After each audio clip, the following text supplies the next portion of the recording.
생각해보면 우리가 매일 쓰는 앱들 있잖아요. 은행 앱으로 돈을 보내거나 온라인 쇼핑을 할 때 당연히 모든 게 알아서 정확하게 처리될 거라고 믿고 쓰죠. 하지만 그 믿음 뒤에는요, 우리 데이터를 안전하게 지켜주는 아주 강력한 규칙들이 숨어 있습니다. 오늘은 바로 그 보이지 않는 규칙, ACID에 대해서 한번 제대로 파헤쳐 보려고 합니다. 자, 이런 상상 한번 해볼까요? 친구한테 급하게 돈을 보내야 해서 모바일 뱅킹 앱으로 10만 원을 딱 송금했어요. 그런데 전송 버튼을 누르는 바로 그 순간 앱이 뚝 멈춰버리는 거예요. 그래서 막 앱을 껐다 켜서 확인해 보니 내 계좌에서는 분명 10만 원이 빠져나갔어요. 근데 친구는 돈을 못 받았대요. 아니, 내 돈은 대체 어디로 증발한 걸까요?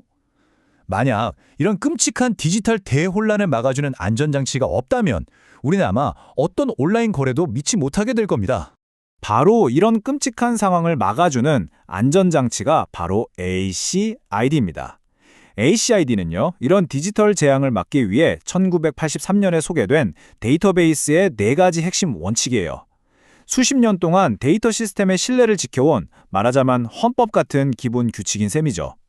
ACID, 이게 뭐의 약자냐면요. 바로 원자성, 일관성, 고립성, 지속성, 이 4단어의 앞글자를 딴 거예요. 자, 지금부터 이 4가지 원칙이 각각 어떻게 우리 데이터를 안전하게 지켜주는지 하나씩 까보겠습니다. 자, 첫 번째, 원자성입니다. 아까 우리가 겪었던 그 사라진 돈 문제를 해결해줄 아주 중요한 규칙이죠. 한마디로 모 아니면 도 원칙이라고 생각하시면 돼요. 그러니까 원자성이라는 건 한마디로 이거예요. 어떤 거래에 묶여있는 작업들이 있잖아요. 그럼 그게 전부 다 성공하던지 아니면 하나라도 실패하면 싹 다 없었던 일로 되돌리는 겁니다. 어중간한 건 절대 없어요. 쇼핑몰에서 마지막 남은 청바지를 내가 딱 주문했다고 한번 상상해 보세요. 이 주문이 제대로 처리되려면 판매 내역을 기록하는 일과 창고 재고를 하나 줄이는 일, 이 2가지가 세트로 완벽하게 성공해야 합니다. 판매 기록은 됐는데 재고가 그대로면 다른 사람이 이미 팔린 물건을 또 살 수도 있잖아요? 큰일 나죠. 지금 보시는 이 코드가 바로 그 원리가 실제로 작동하는 모습이에요.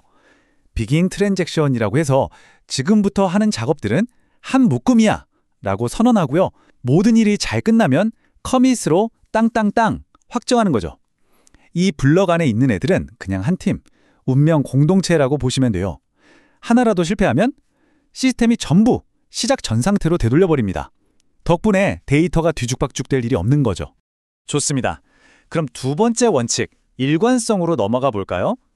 일관성은 데이터베이스가 언제나 말이 되는 상태, 그러니까 유효한 상태를 유지하도록 지켜주는 규칙의 수호자 같은 역할을 합니다. 이게 무슨 말이냐면요. 아주 간단해요. 어떤 거래가 데이터베이스에 이미 정해진 규칙을 어기려고 한다? 그럼 일관성 원칙이 너 안 돼! 하고 딱 막아서는 거예요. 데이터는 항상 정해진 룰 안에서만 바뀔 수 있다는 뜻입니다. 다시 아까 그 청바지 가게로 돌아가 볼게요. 재고가 딱 10개 남은 상태에서 주문이 들어오면 재고는 0이 되겠죠. 1도 0도 말이 되는 숫자잖아요. 근데 만약에 시스템에 무슨 오류가 생겨서 재고를 -1, 그러니까 -1개로 만들려고 하면 어떻게 될까요? 일관성 원칙이 재고는 0보다 작을 수 없어 라는 규칙을 어겼다면서 이 거래 자체를 그냥 차단하고 실패시켜버립니다.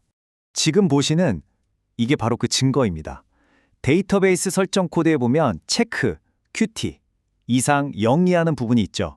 이게 바로 수량은 0보다 작을 수 없다는 걸 시스템에 못 박아두는 명시적인 규칙이에요.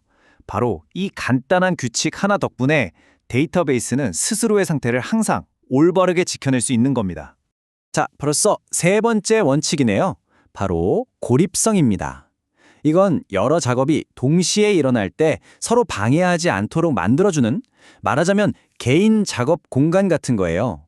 고립성은 말이죠. 내가 어떤 일을 처리하는 동안에 그 중간 과정을 다른 사람이 절대 엿볼 수 없게 하는 거예요. 우리가 문서 작업할 때 막 지우고 다시 쓰고 하는 지저분한 초안은 나만 보고 남들한테는 최종 완성본만 딱 보여주잖아요? 그거랑 똑같습니다. 예를 들어 볼게요. 제가 그 마지막 남은 청바지를 결제하는 바로 그 찰나의 순간에 가게 사장님이 동시에 지금 전체 재고가 몇 개 남았지? 하고 보고서를 뽑는다고 해보죠. 고립성 원칙 덕분에 사장님은 제 결제가 완전히 성공하기 전까지는 청바지가 팔렸다는 사실을 알 수가 없어요. 만약 제 결제가 실패하면 사장님은 애초에 그런 일이 있었는지조차 모르게 되는 거죠. 덕분에 데이터가 헷갈릴 일이 없어지는 겁니다. 자, 드디어 마지막 원칙입니다. 바로 지속성. 이름만 들어도 감이 오시죠? 한번 완료된 건 영원히 간다. 이런 약속이에요. 그러니까 지속성은 성공적으로 끝난 거래 결과는 나중에 시스템이 멈추거나 전원이 나가거나 무슨 일이 생겨도 절대 사라지지 않는다는 걸 보장하는 원칙입니다. 말 그대로 돌에 새겨놓는 것처럼 영원히 기록되는 거죠. 아니, 근데 이게 어떻게 가능할까요? 데이터베이스는요, 거래가 성공했다는 신호를 우리에게 보내기 바로 직전에 그 결과를 하드디스크 같은 영구적인 저장 장치에 먼저 기록해버립니다. 그래서 우리가 화면에서 주문 완료라는 메시지를 봤다면 그 직후에 바로 서버가 다운돼도 내 주문 기록은 이미 안전하게 저장되어 있는 겁니다. 자, 이렇게 원자성, 일관성, 고립성, 지속성 네 가지 원칙을 모두 살펴봤는데요. 이게 좀 기술적인 얘기 같지만 사실 이게 우리 일상과 비즈니스에 왜 그렇게 중요한지 한번 정리해 볼게요. 이 ACD 덕분에 우리는 정말 많은 걸 얻을 수 있어요. 먼저 기업 입장에서는 금융거래의 정확성을 보장할 수 있고요. 우리 같은 고객 입장에서는 내 정보는 안전하게 처리되겠구나 하는 믿음을 갖게 되죠. 모든 데이터가 한 곳에서 정확하게 관리되니까 법적인 문제도 막을 수 있고요. 심지어 개발자들은 이런 복잡한 데이터 보호 규칙을 일일이 만들 필요가 없으니까 더 빠르고 쉽게 안정적인 시스템을 만드는 데 집중할 수 있게 되는 겁니다. 보셨다시피 HID는 정말 우리 디지털 세상을 떠받치는 기둥 같은 존재입니다. 하지만 완벽한 안전, 이걸 추구하다 보면 필연적으로 시스템 속도가 좀 느려지기도 하거든요. 여기서 마지막 질문을 하나 던져봅니다. 끊임없이 더 빠른 속도를 요구하는 오늘날, 완벽한 데이터의 안전성은 그로 인한 성능 저하를 감수할 만큼 항상 가치가 있는 걸까요? 여러분의 생각은 어떠신가요?